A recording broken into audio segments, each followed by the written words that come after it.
The vacancy created by his death will now be filled in a new special election. So in tonight's Politics at Large, Steve is with us in studio with the next steps in this one. It's a lot to go through. And the clock is ticking. That's right. We do know that the governor has 14 days to proclaim this special election and set a date for it. And LaMalfa's closest political and personal allies, well, they're not ready to discuss that pending campaign yet.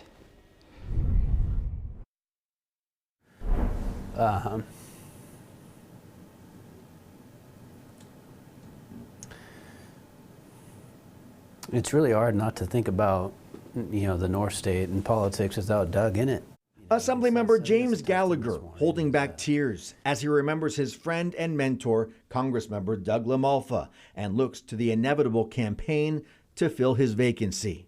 How do you kind of deal with that reality now? I don't know. California law requires a special election for a congressional vacancy be held within 200 days of a proclamation for it, which could make the election June 2nd, the same day as a planned 2026 election day. That primary would need to be the Tuesday 9 weeks ahead of that, creating a March 31st special election primary. James Gallagher is the likely replacement for LaMalfa if he wants to do it. Republican strategist Matt Rexroad calls Gallagher a frontrunner to declare, although more Republican candidates will likely also seek the vacant seat. A Republican will end up being elected to hold this seat, but there's an awful lot of egos involved in politics. And so while a lot of people may be uniting behind Assemblyman Gallagher as the likely choice, there's a lot of people throughout Northern California who wake up every morning and look in the mirror and think they're looking at a future member of Congress. So you can do an awful lot. Republican strategist Tab Berg would advise holding off announcing any candidacy until after the special election date is set. Of course, we have to prepare. The country has to move on. We have to send our prayers and thoughts to his wife, Jill, and their kids, but we have to now start preparing. A shocking political loss, setting up a special election showdown for a seat held by Doug LaMalfa for more than a decade. For my part, I just want to really make sure that people know who this guy was.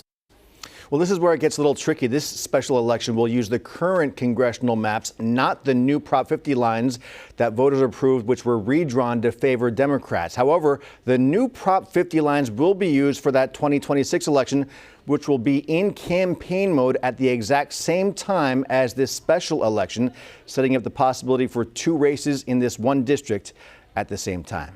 Yeah, got to wrap your head around all that one. It's a lot to go through. It will be. We'll be following it, of course. For sure. Steve, thank you. So with that, we want to bring in CBS 13 political analyst Gary Dietrich now. Yeah, Gary, let's start where we should by talking about LaMalfa the man. We can talk about politics in a second. Straight shooter, country guy. Yeah. He was loved on both sides of the aisle. He really was. He was one of those, frankly, I'll say it, friends, an anomaly in current politics, right? He didn't have a lot of enemies. I mean, people disagreed with him on some policy measures, the Sites Reservoir being one of the big ones. However, you'll hear Democrats, and you heard many today, praising him and saying, you know what, he was a guy I could actually work with. So you're exactly right, Tony. This is going to be a loss for this part of the state. He has been in elected office up there over 20 years and the leading voice up there. So this is going to be something, you heard Steve also talk about, this is going to devolve, sadly, into electoral politics very quickly. But it's important to remember, elected officials aren't just robots. They're actually people. And you heard that. I love that older woman in our piece there. Yeah. Right. Just you could see the love that they had for somebody